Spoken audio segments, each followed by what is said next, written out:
প্রথম পর্বে যতটা বুঝিয়েছিলাম এবার তারপর থেকে বোঝাবো। দেখো, এই যে কিন্তু ওই ঢাকের কথায় আর একটা স্মৃতি জেগে উঠল আমার মনে।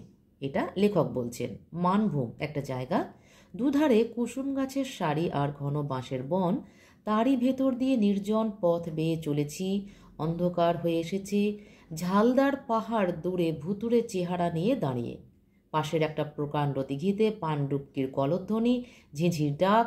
হঠাৎ পানডুবকি আর ঝিঁঝির ডাক ছাপিয়ে গুরু গুরু করে উঠল নাগরার আওয়াজ। এদিক থেকে ওদিক, এদিক থেকে ওদিক, এ দিগন্ত থেকে ও দিগন্ত। কি একটা পরব ওদের। গ্রামে শুরু হলো ছৌ নাচের পালা। অর্থাৎ লেখকের স্ত্রী করুণা যে আওয়াজের কথা বলেছিলেন, যে ঠিক খাসিয়াদের নাচ নয়, একটা ব্রহ্মপুত্র নদের যেমন একটা বাঁধ ভাঙা আওয়াজ, পাহাড় ভেঙে নেমে আসে বড় বড় গাছগুলো, যেমন ল্যান্ডস্লাইডের একটা আওয়াজ, ভয়ঙ্কর গুরু গম্ভীর, দূরে পাহাড়ে হাতি গর্জে উঠলে যেমন আওয়াজ, ঠিক সেই রকমই লেখকও বলছেন তিনি যখন মানভূমে ছিলেন সেই সময় তিনি এই শব্দগুলো, তিনি আওয়াজগুলোকে অনুভব করেছেন। ঝালদা বলে একটা পাহাড় আছে, সেখানে তার ভুতুড়ে চেহারা নিয়ে দাঁড়িয়ে, এমনকি পানডুবকির যে কলধ্বনি, পানডুবকি একটা পাখি, বা ঝিঁঝির ডাক, নাগরার আওয়াজ। এই নাগরার আওয়াজটা কি? নাগরা এক প্রকার বাদ্যযন্ত্র। লেখক আমরা এর পরের প্যারাতেই পাবো যে বালুরঘাটের অন্ধকার সাঁওতালি গ্রামগুলো থেকে লেখক এইরকম ঠিক নাগরা টিকারার রোল শুনেছিলেন। সেই অংশটুকু একটু পড়ে নেব। সেই অস্পষ্ট অন্ধকার, কালো হয়ে আসা কুসুম গাছ আর বাঁশবন, ঝালদার পাহাড়ের ভুতুরে ছবি আর ওই নাগরার আওয়াজে হৃৎপিণ্ড আমার চমকে চমকে উঠেছিল। মনে পড়েছিল পুলিশের বুলেটের সঙ্গে লড়বার আগের দিন রাত্রে 42 আগস্টে বালুরঘাটের অন্ধকার সাঁওতালি গ্রামগুলো থেকে অমনিভাবেই নাগরা টিকারা রোল আমি শুনেছিলাম। অর্থাৎ একটা ভয়াবহ অবস্থা, যেখানে একটা লড়াই শুরু হচ্ছে বা লড়াই শুরু হবে, এই রকম একটা পরিস্থিতিতে যেমন একটা উত্তপ্ত আবহাওয়া থাকে, এবং বালুরঘাটের যে সাঁওতালি গ্রামগুলো ছিল সেখান থেকে এই ধরনের বাদ্যযন্ত্রের একটা গুরুগম্ভীর আওয়াজ লেখক শুনেছিলেন, এবং লেখকের হৃৎপিণ্ড চমকে চমকে উঠছিল। পুলিশের বুলেটের সঙ্গে লড়বার আগের দিন রাত্রে 42 আগস্ট, অর্থাৎ স্বাধীনতার পূর্ববর্তী যে 1942 সাল, তার যে আগস্ট মাসে পুলিশের বুলেটের সঙ্গে লড়বার কথা কেন বলা হয়েছে? অর্থাৎ তখন আমাদের দেশ পরাধীন। ব্রিটিশ যে পুলিশ, ব্রিটিশের অধীনে যে পুলিশেরা রয়েছে, তাদের যে বুলেটের আওয়াজ, সেই বুলেটের সঙ্গে লড়বার আগের দিন রাত্রে ঠিক লেখক এই ধরনের আওয়াজ শুনেছিলেন। অর্থাৎ একটা যেন বিপ্লব বা একটা বিপ্লবের আগে যে একটা অদ্ভুত নিস্তব্ধতা, একটা গুরুগম্ভীর আওয়াজ, একটা সংঘর্ষের আওয়াজ, এটা লেখক অনুভব করেছিলেন। বর্ষার ব্রহ্মপুত্র, নাগাদের ঢাক, নাগরা টিকারার আওয়াজ, ছৌ নাচের বাজনা, এদের সঙ্গে কোথায় এই রেকর্ডটার মিল আছে? মিলছে না।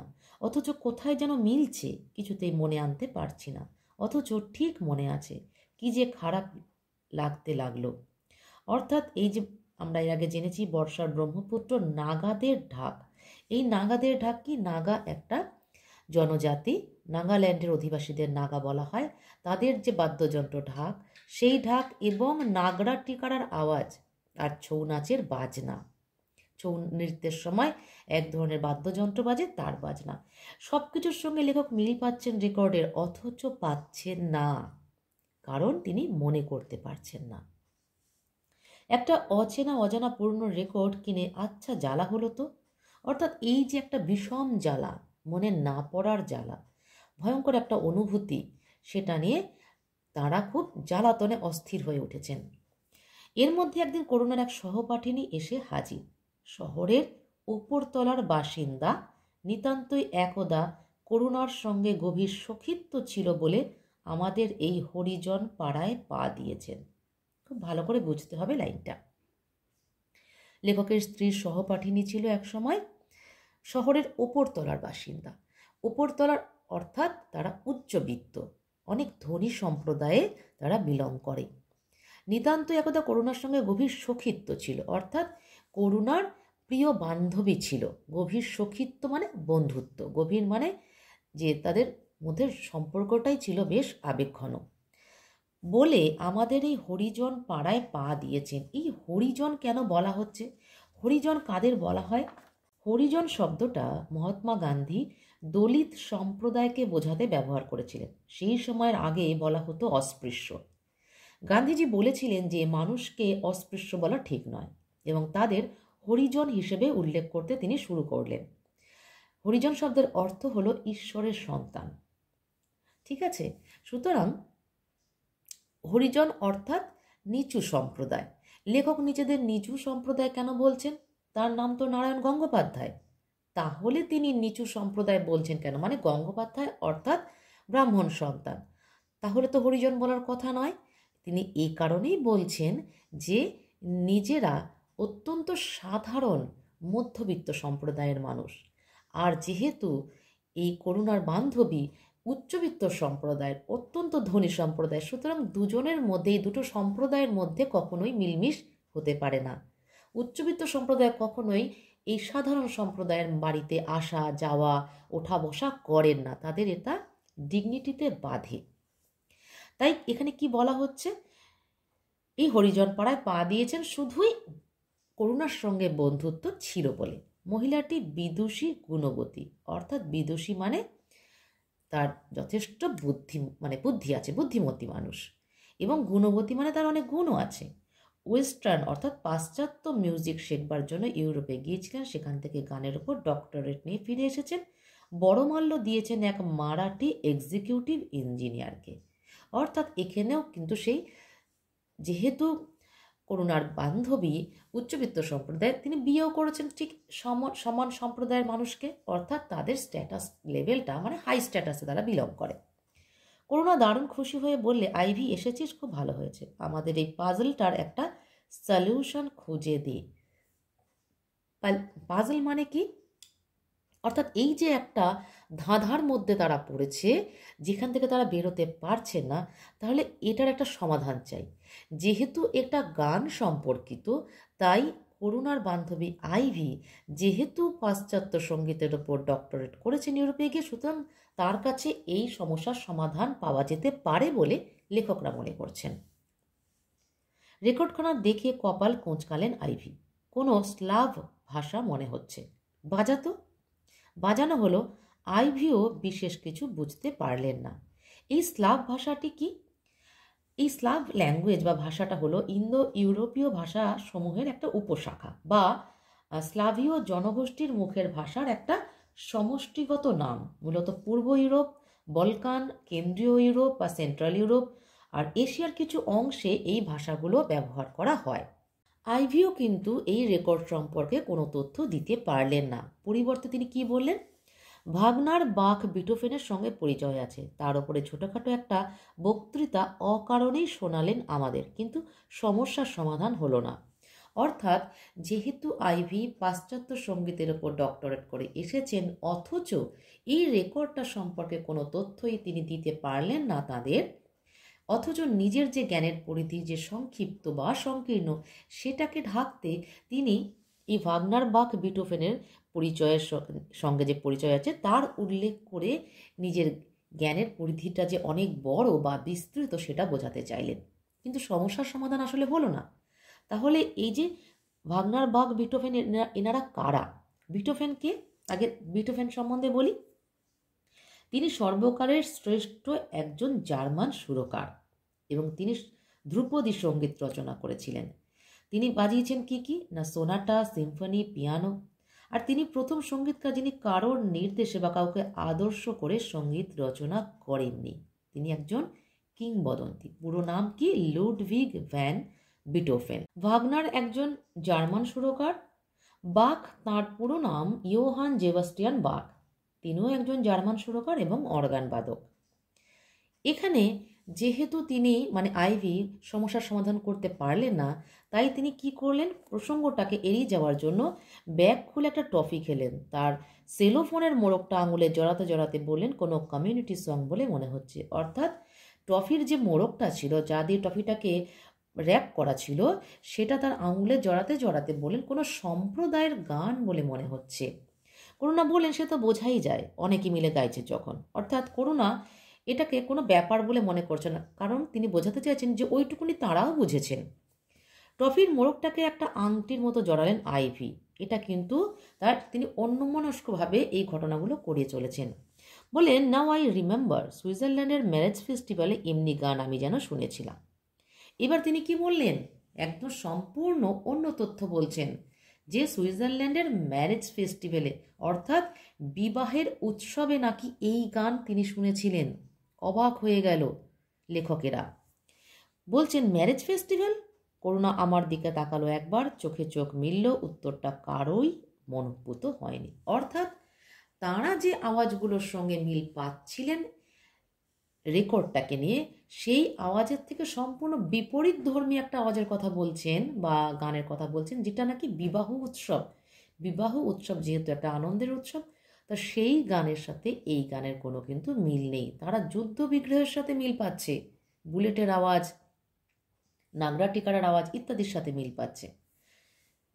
করুণা বলতে যাচ্ছে, ঠিক বিয়ের সুরের মতো মনে হচ্ছে কি? তাছাড়া সুইসটা তো স্লাভ বলে। কিন্তু করুণাকে শেষ করতে দিলেন না আইভি, কেননা আইভিকে এখন পালাতে হবে, কারণ আইভির স্টক শেষ। তিনি যা যা তথ্য দেওয়ার বা চেষ্টা করার করে ফেলেছেন, এইবার তিনি সেই জায়গা থেকে পালাতে চান। তিনি কি বললেন? আইভি আর সময় দিলেন না, উঠে দাঁড়িয়ে বললেন, আজ চলি ভাই, নিউ এম্পায়ারে একটা শো আছে, তার রিহার্সাল করতে হবে। তাছাড়া অনেকক্ষণ এসেছি। Nancy is feeling very lonely, a poor little thing she is. অর্থাৎ নিউ এম্পায়ারে যে তার একটা শো আছে, গানের শো আছে, তার রিহার্সাল করতে হবে। তার মানে তার স্ট্যাটাসটা অনেক উঁচু, সুতরাং তাকে এইসবের মধ্যে দিয়ে যেতে হয়। এবং তার ন্যান্সি ভীষণ একাকিত্ব বোধ করছে। আ poor little thing she is. সে কিন্তু তার সন্তান নয়, সেটি একটি কুকুর। তাই বলা হচ্ছে ন্যান্সি তার দুহিতা নয়, অর্থাৎ কন্যা নয়, সেটা কুকুর। ওর মোটরটা চলে যেতে করুণা বললেন জালিয়াত। জালিয়াত মানে তারা ফ্রড, অর্থাৎ প্রতারক, প্রবঞ্চনা করছে। আমি হাসলুম, জবাব দিলুম না। করুণা গজগজ করতে লাগলো, ইউরোপে গাছের তলায় ডক্টরেটের ডিপ্লোমা বিক্রি হয় শুনেছি। 5 শিলিং কি 7 ফ্র্যাঙ্ক দিলে। আর শেষ করতে দিলেন না লেখক। অর্থাৎ করুণা এতটাই বিরক্ত, তিনি এখন আর বিশ্বাস করছেন না যে ডক্টরেট ডিগ্রিটা আইভি তার যোগ্যতা দিয়ে অর্জন করেছে। তার মনে হচ্ছে এটা ঠিক ডুপ্লিকেট, পয়সা দিয়ে কেনা হয়েছে। করুণা ডক্টরেট নয়, অতএব এর স্বাভাবিক ঈর্ষা। লেখক কিন্তু এটাকে অন্যভাবে ব্যাখ্যা করছেন। তিনি বলতে চাইছেন এটা নারী সুলভ ঈর্ষা। অর্থাৎ করুণা শুধুমাত্র অধ্যাপিকা হয়ে রয়েছেন, আর আইভি কিন্তু ইউরোপ থেকে ডক্টরেট ডিগ্রি নিয়ে এসেছেন এবং তার নিউ এম্পায়ারের শো হয়। তাহলে এই রকম পর্যায়ে একজন নারী আর একজন নারীকে ঈর্ষা করবে, এটা স্বাভাবিক। আসল কথা, শ্রীযুক্তা আইভিও আমাদের নিরাশ করলেন। আমরা যে তিমিরে, সেই তিমিরেই রয়ে গেলুম। তিমির কথার অর্থ অন্ধকার। তাহলে লেখকরা যেখানে ছিলেন সেখানেই রয়ে গেলেন, তাদের আর অগ্রগতি হলো না। সেদিন মাঝরাতে আমার ঘুম ভাঙল। জল খেতে উঠেছি, কানে এলো বাঘের ডাক। তারা তো শহরে বাস করেন, তাহলে বাঘ এলো কোথা থেকে? রাত দেড়টার ঘুমন্ত কলকাতার ওপর দিয়ে তরঙ্গে তরঙ্গে একটা গভীর ধ্বনি বয়ে যেতে লাগলো। আর্ত অথচ ভয়ঙ্কর, ক্লান্ত অথচ ক্রুদ্ধ। মুখের কাছে জলের গ্লাসটা তুলে আমি নামিয়ে ফেললুম। অর্থাৎ একটা বাঘের ডাক শুনতে পাচ্ছেন লেখক। এটাকে কিভাবে ব্যাখ্যা করছে? আর্ত অথচ ভয়ঙ্কর, ক্লান্ত অথচ ক্রুদ্ধ। আর্ত কেন? না, সে পীড়িত। এবার কেন বাঘটা ডাকছে, এবার সেটা বলে এই ব্যাখ্যাটা এবার ফিরে আসছি। আমাদের বাড়ি থেকে একটা সরল রেখা টানলে দুটো বড় রাস্তার ওপারে সোজা মার্কাস স্কোয়ার। একটা সার্কাসের দল দিন কয়েক হলো তাঁবু ফেলেছে সেখানে, সেখান থেকে আসছে বাঘের ডাক। অর্থাৎ লেখকরা যে সময়ে লিখছেন গল্পটা, সেই সময়ে সার্কাসে বাঘ, সিংহ এরকম হিংস্র জন্তু জানোয়ার দিয়ে খেলা দেখানো হতো, যেটা এখন নিষিদ্ধ হয়ে গেছে। বাঘটা ডাকছে। বাঘের আওয়াজটাকে ব্যাখ্যা করা হচ্ছে আর্ত অথচ ভয়ঙ্কর। কেন? না, আর্ত মানে পীড়িত, সে কষ্টে আছে, কিন্তু তার ভয়ঙ্করতা কিন্তু চলে যায়নি, কারণ তাকে বন থেকে তুলে আনা হয়েছে, তার স্বাধীনতা কেড়ে নেওয়া হয়েছে, সুতরাং সে তো ভয়ঙ্কর হবেই। কিন্তু সে আর্ত বা পীড়িত, কেননা সে খাঁচায় বন্দি। ক্লান্ত অথচ ক্রুদ্ধ। ক্লান্ত মানে সে তার উইক সার্কাসে খেলা দেখাতে দেখাতে একটা ছোট্ট খাঁচায় বন্দি থাকতে থাকতে সে ক্লান্ত হয়ে গেছে, কিন্তু ক্রুদ্ধ মানে রেগে আছে, কারণ এটা তার জায়গা নয়। আমরা জানি বন্যেরা বনে সুন্দর, শিশুরা মাতৃক্রোড়ে। তাহলে বন্য পশুদের বনেই সেটা তাদের স্বাধীনতার জায়গাতেই তাদেরকে রেখে দিতে হয়। লেখক আর গ্লাসে করে যে জল তুলেছিলেন তিনি সেটা আবার নামিয়ে রাখলেন। তাহলে এই মার্কাস স্কোয়ার থেকে কিন্তু বাঘের ডাক আসছে। কলকাতার এই অনিদ্র আলো জ্বলা রাত্রে বাঘটা হয়তো সুন্দরবনের স্বপ্ন দেখছে, তাই চমকে জেগে উঠছে ওভাবে। অর্থাৎ লেখক যেন সেই বাঘটার মনটাকে পড়তে পারছেন, যে সুন্দরবনের স্বপ্ন দেখছে। অর্থাৎ বাঘটা সারাদিন খেলা দেখিয়ে ক্লান্ত হয়ে ঘুমিয়ে পড়েছে, ঘুমিয়ে ঘুমিয়ে সে তার স্বাধীনতার স্বপ্ন দেখছে। সুন্দরবন অর্থাৎ তার সেখানে যে জন্মেছে সেই জায়গার স্বপ্ন দেখছে, স্বাধীনতার স্বপ্ন। কিন্তু কেন জানি না আমার ওই বিদেশি রেকর্ডটাকে মনে পড়লো। মিল আছে, ওর সঙ্গেও মিল আছে, অথচ কিছুতেই ধরতে পারছি না, কিছুতেই না। জানলার কাছে এসে দাঁড়ালাম। সামনে কয়েকটা পাম গাছ, তাদের মাথার ওপরে রাত্রির তারা, কয়েক টুকরো মেঘ, সব যেন বাঘের ডাকে কেঁপে কেঁপে উঠতে লাগলো বারবার। তাহলে লেখক বাঘের ডাকের সঙ্গেও মিল পেলেন, কেননা বাঘটা আর্ত, পীড়িত কিন্তু ভয়ঙ্কর, ক্লান্ত কিন্তু ক্রুদ্ধ। অর্থাৎ এই যে ক্রুদ্ধতা, এই যে আর্ত পীড়িতের যে যন্ত্রণা, এই যন্ত্রণার একটা যেন অনুভূতি হচ্ছে লেখকের মনের মধ্যে, যে ওই গানের সঙ্গে যেন কোথায় একটা যন্ত্রণার অনুভূতি আছে, একটা রাগের অনুভূতি আছে। শেষ পর্যন্ত সমাধান করলেন এক ভূপর্যটক। রেকর্ডটা শুনে চমকে উঠলেন, আস্তে আস্তে জিজ্ঞাসা করলেন কোথায় পেলেন? চোরাবাজারে। আশ্চর্য, কেন? এ কলকাতায় এলো কি করে তাই ভাবছি। এ রেকর্ড গোপনে তৈরি হয়েছিল, গোপনে বিক্রি আর বিলি হয়েছিল সামান্য সংখ্যায়, কিন্তু এদের প্রত্যেকটি শিল্পী নাৎসিদের রাইফেলের গুলিতে প্রাণ দিয়েছে। অর্থাৎ একজন ভূপর্যটক এর সমাধান করলেন। ভূপর্যটক কথাটির অর্থ কি? ভূ অর্থাৎ পৃথিবী, পর্যটক অর্থাৎ যারা পর্যটন করে বেড়ান, পৃথিবীর বিভিন্ন প্রান্তে যারা পর্যটন করে বেড়ান এবং সেই জায়গার রীতিনীতি, শিক্ষা দীক্ষা, খাদ্য, তাদের কালচার, সংস্কৃতি, সমস্ত কিছু তারা এক দেশ থেকে অন্য দেশে সেগুলোকে বহন করে নিয়ে যান। তিনি রেকর্ডটা শুনে চমকে উঠলেন এবং তিনি কি তথ্য দিলেন? বললেন যে এই রেকর্ডটা গোপনে তৈরি হয়েছিল। হিটলার বাহিনী যখন, তিনি বললেন যে ওই রেকর্ডগুলি খুব সামান্য সংখ্যাতে তৈরি হয়েছিল, কিন্তু কেন তৈরি হয়েছিল? দেখো, আমি পরেরটুকু পড়লে আরও পরিষ্কার হয়ে যাবে। মাথার মধ্যে বিদ্যুৎ চমকালো আমার, জলজল করে উঠল করুণার চোখ। অর্থাৎ লেখকের মাথার মধ্যে বিদ্যুৎ চমকালো, করুণার চোখ জলজল করে উঠল। বলে খুলে বলুন। ইউরোপের একটি ছোট দেশের নাম করলেন পর্যটক। নাৎসি অধিকারের সময় এই রেকর্ডটি ছিল সেখানকার মুক্তিযোদ্ধাদের গান। হিটলারের গোয়েন্দারা দাবি করেছিল এর প্রত্যেকটি কপি, এর অরিজিনালের প্রত্যেকটি শিল্পীকে তারা লিকুইডেট করেছে, অথচ এই রেকর্ড পাওয়া গেল কলকাতার বাজারে। পর্যটক থামলেন। তাহলে আগে জেনে নিতে হবে হিটলার কে। হিটলার একজন অস্ট্রিয়ান বংশোদ্ভূত জার্মান রাজনীতিবিদ এবং নাৎসি বাহিনীর নেতা, যিনি জার্মানির স্বৈরশাসক ছিলেন, অর্থাৎ স্বৈরাচারী শাসক ছিলেন, যিনি 1933 সাল থেকে জার্মানির চ্যান্সেলর উপাধি ধারণ করেছিলেন। আর এই হিটলার ছিলেন ইহুদি বিদ্বেষী। দ্বিতীয় বিশ্বযুদ্ধের সময় ইহুদি ধর্মাবলম্বীদের ওপর চালানো হয় গণহত্যা। হিটলারের নেতৃত্বেই এই নাৎসি বাহিনীর পরিচালনায় তদানীন্তন ইহুদি জনগোষ্ঠীর অর্ধেকের বেশি অংশকে ও আরও কিছু সংখ্যালঘু জনগোষ্ঠীকে বন্দি করা হয় শিবিরে, মানে বন্দি শিবির আর শ্রম শিবিরে নির্বিচারে হত্যা করা হয়। আনুমানিক প্রায় 60 লক্ষ ইহুদি আরও অনেক সংখ্যালঘু জাতিগোষ্ঠীর মানুষকে হত্যা করা হয়। এবং হিটলারের গোয়েন্দারা দাবি করেছিল যে এই যে মুক্তিযোদ্ধারা, মানে এই ইহুদিরা, যে ইহুদিদের মধ্যেই মুক্তিযোদ্ধা ছিল, সেই মুক্তিযোদ্ধারা কিছু মানে প্রতিবাদী গান, মুক্তিযোদ্ধাদের গান মানে হচ্ছে প্রতিবাদী গান, সেগুলো তারা খুব সামান্য সংখ্যায় তো বানিয়েও ছিল এবং হিটলারের গোয়েন্দারা দাবি করেছিল যে প্রত্যেক শিল্পীকে যেমন মেরে ফেলা হয়েছে, প্রত্যেকটি কপিকেও কিন্তু নষ্ট করে দেওয়া হয়েছে। কিন্তু রেকর্ডটা কোথায় পাওয়া গেল? কলকাতার বাজারে। আচ্ছা, এই লিকুইডেট মানে হচ্ছে মেরে ফেলা। তো রেকর্ডটা পাওয়া গেল কলকাতার বাজারে বলে পর্যটক থামলেন। রাস্তা দিয়ে গর্জিত একটি ছাত্র শোভা যাচ্ছিল। এই জায়গাটা কিন্তু খুব গুরুত্বপূর্ণ। আমরা তিনজনেই কান পেতে শুনলাম কিছুক্ষণ। কয়েক মিনিটের স্তব্ধতা ঘনিয়ে এলো ঘরে। ছাত্র শোভাযাত্রা মানে কি? মানে ছাত্ররা প্রতিবাদ মিছিল করছিল, তাই ছাত্র এখানে শোভাযাত্রা বলা হচ্ছে। মিছিল চিরকালই এটা মানুষের, জনগণের অধিকারের মধ্যেই ছিল।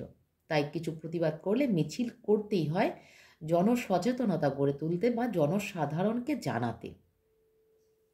সেই ছাত্র শোভাযাত্রা যাচ্ছিল, তিনজন কান পেতে শুনছিলেন। রাস্তা দিয়ে, আচ্ছা, পর্যটক আবার বললেন, একটা অত্যন্ত দামি জিনিস পেয়েছেন আপনি। জানি না যুদ্ধের পর ওরা এই রেকর্ডটাকে আবার চালু করতে পেরেছে কিনা। যদি না পেরে থাকে, এই নিয়ে তাদের মধ্যে একটা কনভারসেশন হচ্ছে যে পর্যটক জানেন না যে এই রেকর্ডটাকে তারা আবার চালু করতে পেরেছে কিনা। যদি না পেরে থাকে, কথাটা তিনি শেষ করতে পারেননি। হঠাৎ ছাত্র শোভাযাত্রার দূরধ্বনিটা হঠাৎ বন্যার মতো প্রবল বেগে ভেঙে পড়ল। দুমদুম করে আওয়াজ উঠল কয়েকটা। তারপর পথ দিয়ে চিৎকার করতে করতে কে বলে গেল, লাঠি চলছে, টিয়ার গ্যাস ছুটছে। অর্থাৎ আমরা শুনেছি না ব্রহ্মপুত্র নদের ডাক, যেটা করুণা বলেছিলেন, যে ব্রহ্মপুত্রের ডাক বা পাহাড়ের ল্যান্ডস্লাইডের যে একটা আওয়াজ, বা দূরে পাহাড়ে হাতির গর্জন, এই সব কিছুর সাথে যেন মিলে যাচ্ছে এই ছাত্র শোভাযাত্রার ওপর যে হামলাটা হলো, এবং বন্দুকের আওয়াজও হলো। আর ধ্বনিটা কীরকম মনে হলো? বন্যার মতো প্রবল বেগে ভেঙে পড়লো। এবং চিৎকার করছে ছাত্ররা, ভয়ঙ্কর চিৎকার করছে। সেই চিৎকার কি? প্রতিবাদের চিৎকার। সেই সঙ্গে চলছে বন্দুকের আওয়াজ। আর কি চলছে? লাঠি চলছে, টিয়ার গ্যাসও ছুটছে। তাহলে একটা প্রতিবাদের মধ্যে একটা বিশৃঙ্খলা শুরু হয়েছে। এই যে একটা আওয়াজ হচ্ছে, এই আওয়াজটার সঙ্গে কিন্তু ওই রেকর্ডটার কোথাও যেন একটা মিল খুঁজে পেলেন এই তিনজনেই। আবার স্তব্ধতা নামলো ঘরে। দূরে শুনছি প্রাণের বন্যার ক্রোধের ঝোড়ো গর্জন। না, এখন আর সুরটাকে চিনতে বাকি নেই। ব্রহ্মপুত্রের বর্ষা মাদল, নাগা পাহাড়ের ডাক, ছৌ নাচের নাগরা, বালুরঘাটের রাত্রি কাঁপানো টিকারার আওয়াজ, মার্কাস স্কোয়ার থেকে বাঘের ডাক, আর আজকের এই ঘা খাওয়া মিছিল, সব একসঙ্গে মিলে ওই সুরটাকে সৃষ্টি করেছে। দেশে দেশে কালে কালে এ সুর এক। জানতুম, আমরাও এ সুরকে জানতুম। ঘুমন্ত রক্তের মধ্যে তলিয়েছিল বলেই এতদিন চিনতে পারিনি। করুণা আমার দিকে তাকালো, দু চোখে অসহ্য ঘৃণা জ্বলছে ওর। আস্তে আস্তে বললে, এ রেকর্ডকে কেউ ভেঙে নিশ্চিহ্ন করতে পারেনি, কেউ পারবে না। তাহলে আমরা এই কি পেলাম এর থেকে, কি জানলাম এর থেকে? তাহলে যে ছাত্র শোভাযাত্রা যাচ্ছিল, তার উপর যে হামলা হলো, ছাত্ররাও যে বিক্ষোভে ফেটে পড়লো, তার মানে একটা প্রতিবাদের ভাষা। অর্থাৎ সবাই চায় স্বাধীনতা, সবাই চায় মুক্তি।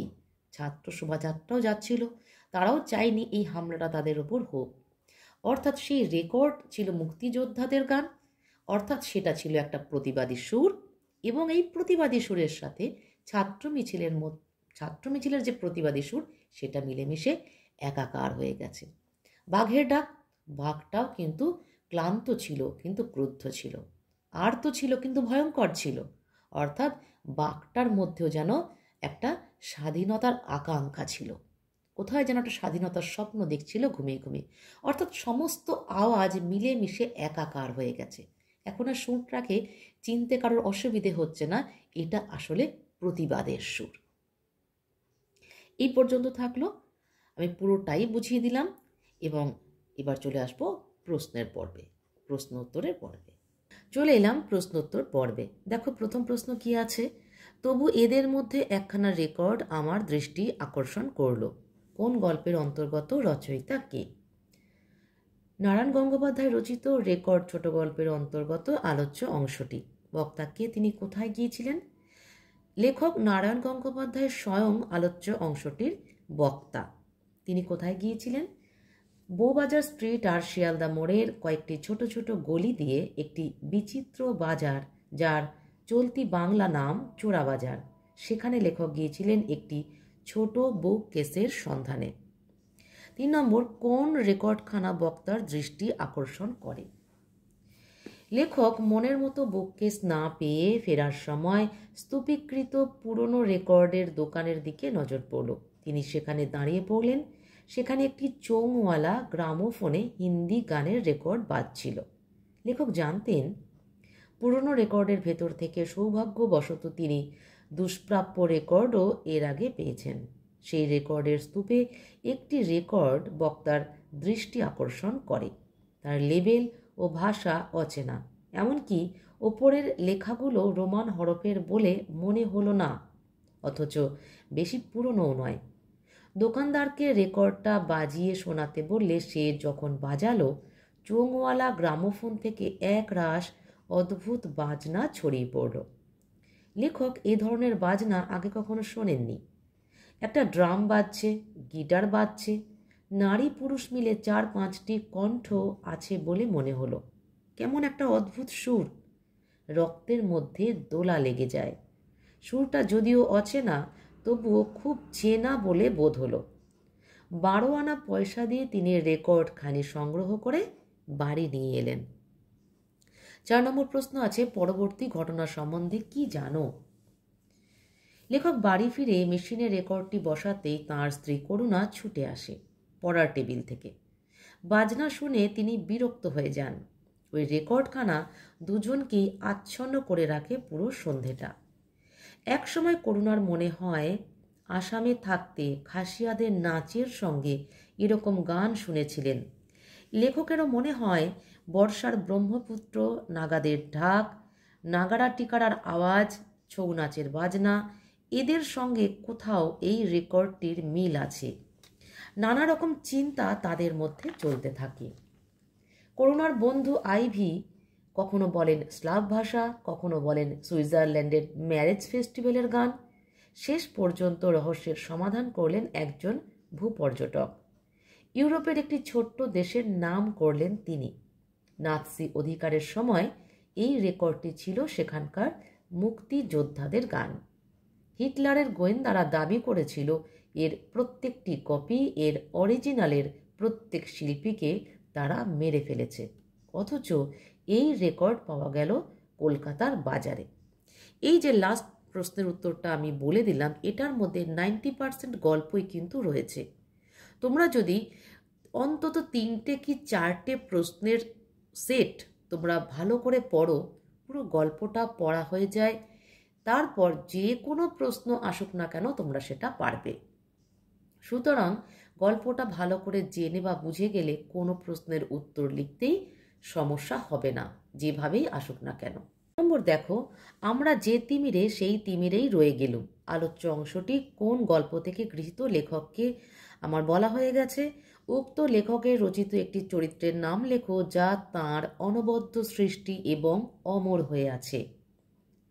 লেখকের রচিত একটি অনবদ্য সৃষ্ট চরিত্র টেনিদা, যা অমর হয়ে আছে। দেখো, আলোচ্য অংশের বক্তা কারা বা কি?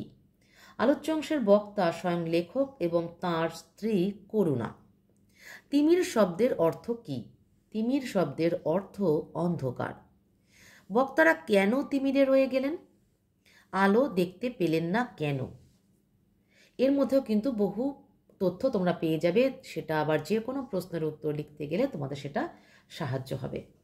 শিয়ালদা মোড়ের কাছে ছোট ছোট গলি দিয়ে একটি বিচিত্র বাজার, যার নাম চোরা বাজার। সেখান থেকে লেখক 12 আনা পয়সা দিয়ে একটি রেকর্ড কিনে আনেন। রেকর্ডটির সুর, ভাষা, অর্থ সবই অচেনা অজানা, অথচ যেন খুব চেনা সেই সুর। কিন্তু কিছুতেই তিনি এবং তাঁর স্ত্রী অধ্যাপিকা করুণা বুঝতে পারছিলেন না। বহু শব্দ, পরিবেশ, পরিস্থিতির সাথে মিল থাকলেও তাদের তা মনঃপূত হচ্ছিল না, অর্থাৎ তাঁরা অস্থির হয়ে উঠলেন মনে মনে। অবশেষে লেখকের স্ত্রী করুণার এক সহপাঠিনী, যে পাশ্চাত্য সঙ্গীতের ওপর ডক্টরেট নিয়ে ইউরোপ থেকে ফিরে এসেছেন, তার কাছ থেকে সমস্যার সমাধান আশা করলেন তাঁরা। করুণার বান্ধবী আইভি বিদুষী, গুণবতী এবং ডক্টরেট ডিগ্রিধারী হওয়া সত্ত্বেও সমস্যার সমাধান করতে পারলেন না। তিনি বললেন, হয়তো কোনো স্লাভ ভাষা মনে হচ্ছে। শেষে অনেক ভেবে বলে গেলেন সুইজারল্যান্ডের বিবাহ উৎসবে এমন গান তিনি শুনেছিলেন। অহেতুকভাবে ভাগনার, বাখ, বিটোফেনের ওপর কিছু ভাষণও শুনিয়ে দিলেন নিজের জ্ঞানের পরিচয় জাহির করবার জন্য। লেখকরা আশা করেছিলেন তাদের মনের এই অস্থিরতা দূর হবে, আইভি তাদের সমস্যার সমাধান করতে পারবেন। অথচ তাঁরা যে তিমিরে অর্থাৎ যে অন্ধকারে ছিলেন সেই অন্ধকারেই রয়ে গেলেন। সমস্যার সমাধান তো হলোই না। অধ্যাপিকা করুণার মনে হলো আইভির ডক্টরেট 5 শিলিং অথবা 7 ফ্রাঙ্ক দিয়ে ক্রয় করা হয়েছে। প্রকৃত জ্ঞান অর্জন সে করেইনি, শুধুই বাহ্যিক আড়ম্বরে ভরা। চলে এলাম 3 নম্বর প্রশ্নে। এই রেকর্ডটি কেউ ভেঙে নিশ্চিহ্ন করতে পারেনি, কেউ পারবে না। আলোচ্য অংশের বক্তা কে? নারায়ণ গঙ্গোপাধ্যায় রচিত রেকর্ড ছোট গল্পের আলোচ্য অংশের বক্তা লেখকের স্ত্রী অধ্যাপিকা করুণার। কোন প্রসঙ্গে আলোচ্য কথাটি বলা হয়েছে? বউবাজার স্ট্রিট আর শিয়ালদা মোড়ের কাছে, মানে এই অংশগুলো ঠিক গতে বাঁধা যেমন যেমন আছে, প্রায় প্রশ্নের মধ্যেই কিন্তু এই উত্তরগুলো লিখতেই হবে। সুতরাং এগুলো তোমাদেরকে মনের মধ্যে রেখে দিতে হবে। বউবাজার স্ট্রিট আর শিয়ালদা মোড়ের কাছে চোরা বাজার থেকে একটি গানের রেকর্ড কিনে আনেন লেখক। রেকর্ডটির গানের ভাষা, সুর, গান, তার ভাব লেখক ও তাঁর স্ত্রী করুণাকে অস্থির করে তোলে। রেকর্ডটি কোন দেশের, গানের অর্থই বা কী, কিছুই বুঝতে পারছিলেন না তাঁরা। বহু শব্দের সাথে মেলানোর চেষ্টা করেও বিফল মনোরথ হলেন। পাশ্চাত্য সঙ্গীতের ওপর ডক্টরেট করা করুণার সহপাঠিনী আইভিও সদুত্তর দিতে পারেননি। সুরটিকে চেনা মনে হওয়া সত্ত্বেও অচেনা মনে হওয়ায় এক জটিল আবর্তের মধ্যে পড়ে যান লেখক ও তাঁর স্ত্রী। অবশেষে এক ভূপর্যটক এই রহস্যের সমাধান করেন। তিনি জানান ইউরোপের একটি ছোট্ট দেশে হিটলারের নাৎসি বাহিনীর অত্যাচারের কথা। সেই দেশের মুক্তিযোদ্ধাদের গান হলো ওই রেকর্ডটি। হিটলারের বাহিনী ওই রেকর্ডের প্রত্যেক শিল্পীকেই রাইফেলের গুলিতে হত্যা করে নিশ্চিহ্ন করে দিতে চেয়েছিল তাদের প্রতিবাদের ভাষাকে, কিন্তু পারেনি। সেই রেকর্ডেরই একটি পাওয়া গেল কলকাতার চোরাবাজারে। সেই প্রসঙ্গেই আলোচ্য অংশটি বলা হয়েছে। 3 নম্বর কি আছে দেখো, বক্তার বক্তব্য পরিস্ফুট করো। বক্তা অর্থাৎ লেখকের স্ত্রী করুণা বোঝাতে চেয়েছেন বিদ্রোহের ভাষা সব দেশে সবকালেই এক, সে হোক না কেন ইউরোপের একটি ছোট্ট দেশে নাৎসি বাহিনীর বিরুদ্ধে বা ভারতের ছাত্র মিছিলের প্রতিবাদ। আবার সে হতে পারে বন থেকে তুলে নিয়ে আসা বনের রাজা বাঘ, যার গর্জনেও রয়েছে ক্রুদ্ধতা ও বিদ্রোহ। অত্যাচারীরা তাদের পাশবিক বলপ্রয়োগের মাধ্যমে বিদ্রোহের ভাষাকে ভেঙে গুঁড়িয়ে দিতে চাইবে, কিন্তু শেষ পর্যন্ত তারা ব্যর্থই হয়। তাদের হাতিয়ার শেষ হয়ে যাবে, কিন্তু প্রতিবাদ কখনো শেষ হয় না। অতীতে ঘাটলে এরকম বহু নজির দেখতে পাওয়া যায়। হিটলারের গোয়েন্দারা দাবি করেছিল যে এই রেকর্ডটির প্রত্যেকটি অরিজিনাল ও তার শিল্পীদের দ্বারা নৃশংসভাবে হত্যা করেছে, কিন্তু শেষ পর্যন্ত দেখা গেল রেকর্ডটিকে তারা নিশ্চিহ্ন করতে পারেনি। অর্থাৎ বোঝা যাচ্ছে প্রতিবাদের ভাষাকে কেউ কোনো কালেই নিশ্চিহ্ন করতে পারে না, কোনোভাবে তা জীবন্ত থেকেই যাবে। 4 নম্বর দেখো, শেষ পর্যন্ত সমাধান করলেন এক ভূপর্যটক। এটা খুব গুরুত্বপূর্ণ একটা লাইন। এই লাইন তুলে যে 3টে প্রশ্ন আমি এখানে এনেছি, এই লাইন তুলে অন্য আরও 3টে প্রশ্ন কিন্তু হতে পারে, তবে গল্পের বাইরে তো হবে না কিছু, সুতরাং তোমরা অবশ্যই পারবে। প্রথম প্রশ্ন কি আছে দেখো, আলোচ্য অংশের গল্পকার কে? এটা আর বলে দেওয়ার অপেক্ষা রাখে না, আমি বলে দিয়েছি। তাঁর রচিত 2টি উল্লেখযোগ্য রচনার নাম লেখো, বক্তা কে? তাঁর রচিত উল্লেখযোগ্য রচনা কম্বল নিরুদ্দেশ এবং বৈতালিক, যে কোনো তোমাদের পছন্দ মতো 2টি উল্লেখযোগ্য রচনা লিখিয়ে দেবে। বক্তা কে? আলোচ্য অংশের বক্তা নারায়ণ গঙ্গোপাধ্যায় স্বয়ং। 2 নম্বর দেখো, ভূপর্যটক শব্দের অর্থ কি? ভূপর্যটক কিভাবে সমাধান করলেন? ভূপর্যটক শব্দের অর্থ ভূ অর্থ পৃথিবী আর পর্যটক অর্থ যারা পর্যটন করে বেড়ান, যারা সমগ্র পৃথিবী ঘুরে বেড়ান এবং সে সমস্ত জায়গার শিক্ষা, সংস্কৃতি, ভাষা, ঐতিহ্য, রীতিনীতি, ভাব বিনিময় প্রথা, আতিথেয়তা, ব্যবসা বাণিজ্য আরও বহু কিছু সম্পর্কে জ্ঞান আহরণ করেন, তারাই ভূপর্যটক। ভূপর্যটক কিভাবে সমাধান করলেন? শিয়ালদা মোড়ের কাছে চোরাবাজার থেকে লেখক একটি রেকর্ড কিনে আনেন, কিন্তু তিনি এবং তাঁর স্ত্রী করুণা কিছুতেই উদ্ধার করতে পারেননি রেকর্ডের সুর, বাজনার অর্থ কী বা কোন দেশের এবং কোন ভাষার সেটি। করুণার সহপাঠিনী আইভি, যে পাশ্চাত্য সঙ্গীতে ডক্টরেট ডিগ্রি করেছেন ইউরোপ থেকে, তিনি কিছু অনুমানের ওপর ভিত্তি করে বেশ বক্তৃতা দিলেন এবং তাঁর আদরের পোষ্য একাকিত্ব বোধ করছে বলে পালিয়ে বাঁচলেন। কিন্তু ভূপর্যটক তাঁদের সমস্যার সমাধান করে দিলেন। রেকর্ডের গান শুনে তিনি চমকে গেলেন। রেকর্ডটি তাঁরা চোরাবাজার থেকে কিনেছেন শুনে আরও আশ্চর্য হলেন। কলকাতায় এই রেকর্ড এলো কী করে ভাবতে লাগলেন। তিনি ইউরোপের একটি ছোট্ট দেশের নাম করলেন এবং জানালেন নাৎসি অধিকারের সময় এই রেকর্ডটি ছিল সেখানকার মুক্তিযোদ্ধাদের গান। এই রেকর্ড গোপনে তৈরি হয়েছিল, গোপনে বিক্রি আর বিলি হয়েছিল সামান্য সংখ্যায়, কিন্তু এর প্রত্যেক শিল্পী নাৎসিদের রাইফেলের গুলিতে প্রাণ দিয়েছে, অথচ এই রেকর্ড পাওয়া গেল কলকাতার বাজারে। 3 নম্বর দেখো, এরপর লেখক ও তাঁর স্ত্রীর মনের অবস্থা কেমন হয় বা মনের অবস্থা বর্ণনা করো। এসব কথা শোনার পর লেখকের মাথার মধ্যে যেন বিদ্যুৎ চমকে ওঠে। করুণার চোখ জ্বলজ্বল করে ওঠে। তাদের মধ্যে ভাবান্তর লক্ষিত হয়। তাদের মনে হয় ছাত্র শোভাযাত্রার গর্জন, খাসিয়াদের গান, বর্ষায় ব্রহ্মপুত্রের বড় বড় গাছগুলোকে ভাসিয়ে নিয়ে যাওয়ার আওয়াজ, দূরের পাহাড়ের হাতির গর্জন, নাগাদের ঢাকের আওয়াজ, পাণ্ডুক্কির কলধ্বনি, ঝিঁঝির ডাক, নাগারার আওয়াজ ও ছৌ নাচের বাজনা, মার্কাস স্কোয়ারের বাঘের ডাক, আর সেদিনের ঘা খাওয়া ছাত্র মিছিলের ওপর পুলিশের গুলি, লাঠি, টিয়ার গ্যাস ফাটার আওয়াজ। সব কিছুরই ভাষা বোধ হয় এক, সুর এক, চিরকালের। লেখক বলছেন তাঁদের তাঁদের ঘুমন্ত সত্তা যেন জেগে উঠে এ সুরকে ঠিক ঠিক চিনে নিতে পেরেছে। ঘুমন্ত রক্তের মধ্যে তলিয়েছিল বলেই এতদিন চিনতে পারেনি। দেখো 5 নম্বর, কিন্তু কেমন জানি মনে হলো দরাদরি করে খেলো করবার মতো গান এ নয়। একটু প্রথম দিকের গল্পের প্রথম দিকের অংশ থেকে কিন্তু এই লাইনটা তোলা হয়েছে। একটা প্রশ্ন প্রসঙ্গ আলোচনা করো, আরেকটি প্রশ্ন আলোচ্য অংশের তাৎপর্য বিশ্লেষণ করো। বউবাজার স্ট্রিট ও শিয়ালদা মোড়ের ছোট ছোট গলি দিয়ে একটি বিচিত্র বাজারে যাওয়া যায়, যার নাম চোরাবাজার। লেখক সেখান থেকে 12 আনা পয়সা দিয়ে একটি রেকর্ড কিনে নিয়ে আসেন। রেকর্ডটি বাজাবানোর পর এক রাশ অদ্ভুত বাজনা ছড়িয়ে পড়ে। মনে হয় ড্রাম বাজছে, গিটারও আছে বোধ হয়। নারী পুরুষের 4-5টি কণ্ঠ আছে মনে হলো। যেমন অদ্ভুত বাজনা তেমনি অদ্ভুত সুর।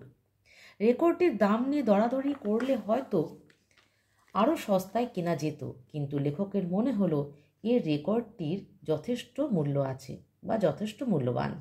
পয়সা দিয়ে এর বিচার চলে না, এই প্রসঙ্গে আলোচ্য কথাটি বলা হয়েছে। আলোচ্য অংশের তাৎপর্য বিশ্লেষণ।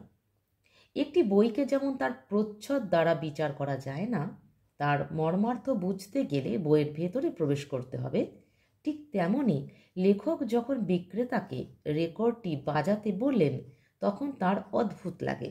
যদিও সুরটি অচেনা, তবুও মনে হতে থাকে কোথায় যেন তিনি শুনেছিলেন। রক্তের মধ্যে যেন দোলা লেগে গেল। তখন তার মনে হয়েছে যে দর কষাকষি করে জিনিসটিকে অসম্মান করা যাবে না। রেকর্ডটির সুরের অনেক গুরুত্ব আছে।